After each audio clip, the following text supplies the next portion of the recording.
Wow. 33-32. Broncos country. I was not expecting to talk to you about a Broncos win. At least I wasn't expecting 3 quarters into that game to talk to you about a Broncos win. And let alone a Broncos win in which they set a franchise record for any quarter for points in a quarter, 33 points in that fourth quarter. Only one team in NFL history has ever scored more points in a fourth quarter than the Broncos did. The greatest fourth quarter comeback in Broncos history. And look, I'm going to be straight with you. I'm not going to do the fanboy gushing, wow, amazing, awesome. No, I can't do that, even though I just did a pretty good impersonation there. Frankly, as I was getting ready to work on my post-game story, getting ready to work on this post-game video, and I was getting my thoughts down, I was ready to go guns a-blazing, knives out on Sean Payton and the Broncos offense.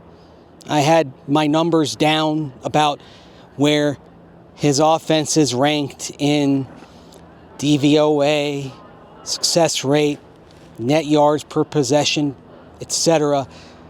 in his years since he had Drew Brees as his quarterback compared to where they were with Drew Brees as his quarterback. So through 2021 with the Saints, and then 23, 24, and 25 to date, because it had not been great to that point this year, and certainly to that point, to the end of the third quarter today. You looked at the October form, and it had been one good quarter, that fourth quarter against Philadelphia, and then the rest of it, the 4 quarters against the Jets, 3 quarters of the game against Philly, and then the first 3 quarters today against the Giants. It had been a big bowl of crap, quite frankly. And then came the fourth quarter. First a drive to get within 19-8. And then, of course, the Giants strike back, a stroke of luck there. A nice bounce as you get that vehicle close behind me. Stroke of luck to get it back to 26-8, and then another touchdown drive. It seemed like, okay, Broncos making it close, getting it 26-16, and then the door ajar just a little bit when Justin Sternad picks off Jaxson Dart, and then the floodgates open. Now, for every great comeback, there's also a great collapse. If you go through all of sports history, almost every terrific rally also is hand in hand with an epic meltdown. That's just the way it is.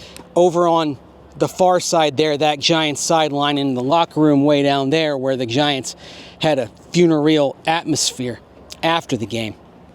Certainly, they're talking about the meltdown, the defensive meltdown, Jaxson Dart making rookie mistakes like the play where Justin Sternad picked it off. Sternad talked about how he and the defense had studied Jaxson Dart, saw a tell, saw something that could be exploited. He dropped back into coverage and made the play.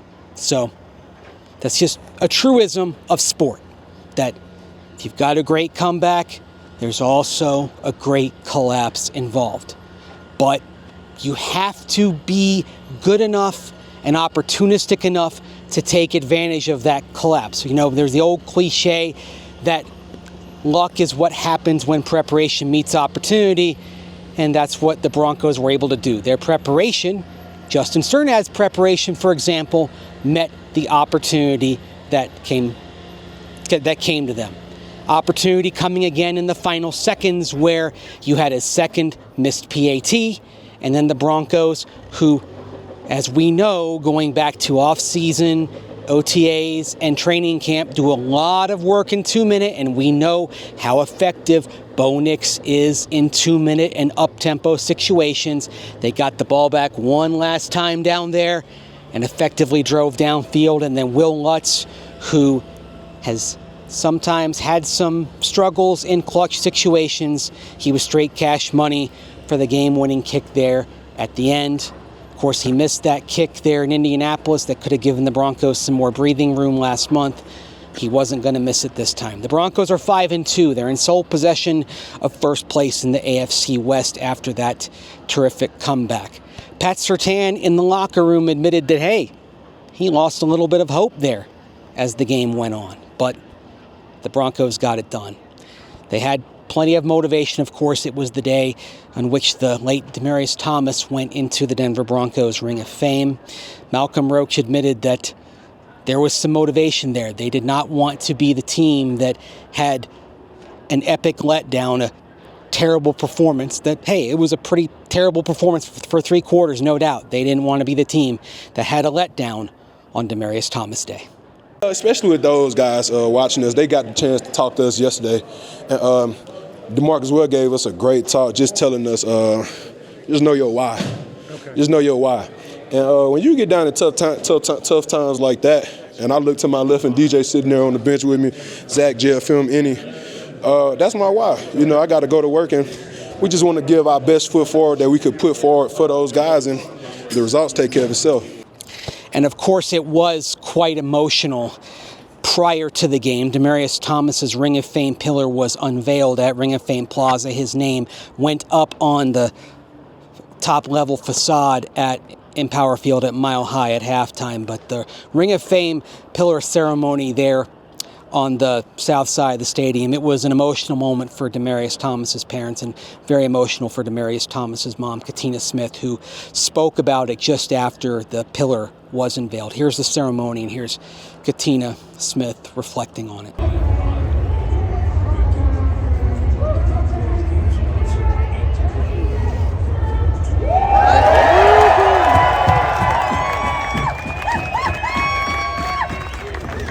That smile has took me through some very hard times. Yeah. That smile has took me through some very hard times. I'm sorry. It's a beautiful. Yeah, and it's like I wanted to touch his face again because, you know, the last time I did it, unfortunately, he was leaving us. But this right here is like he's still here with us today and in our hearts. So he lives on through all of us and through all the community and his fans.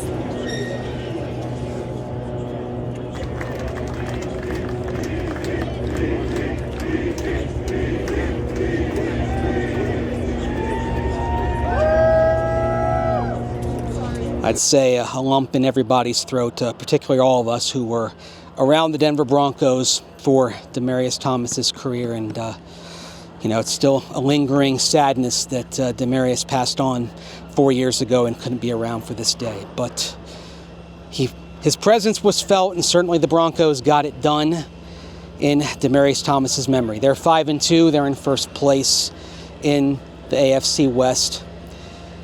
Cortland Sutton after the game wearing DT's jersey, his old teammate, and it's on to Dallas next week. There's no real good transition, but Demaryius certainly would want the Broncos to go on and do well, and they certainly feel like they eventually did well in his honor. 33-32, the Broncos with their greatest fourth quarter comeback ever. A win that certainly did a lot of those great Broncos teams and a lot of the Broncos alums who were here. It was the biggest turnout for a Broncos alumni weekend in team history. Certainly they did a lot of those Broncos alums who were here proud today. So on to week 6, there'll be plenty to correct because the first 3 quarters were a mess, and against a team that maybe had a more experienced quarterback who wasn't prone to the same kind of rookie mistakes as Jaxson Dart ultimately was as the game went on, probably wouldn't have gotten done. I don't think Dallas, the team coming in next week, will make the same kinds of mistakes that the Giants did. So the Broncos will have to be mindful, more mindful, when they take the field next week. But those are matters for Wednesday, Thursday, Friday, and we'll get into that, of course, as time progresses on Orange and Blue Today. Join Cecil Lammy and myself Monday, Tuesday, Wednesday, Thursday, Friday at 5 p.m. Mountain Time. We'll see you then. Until next time, take care. Thanks for watching.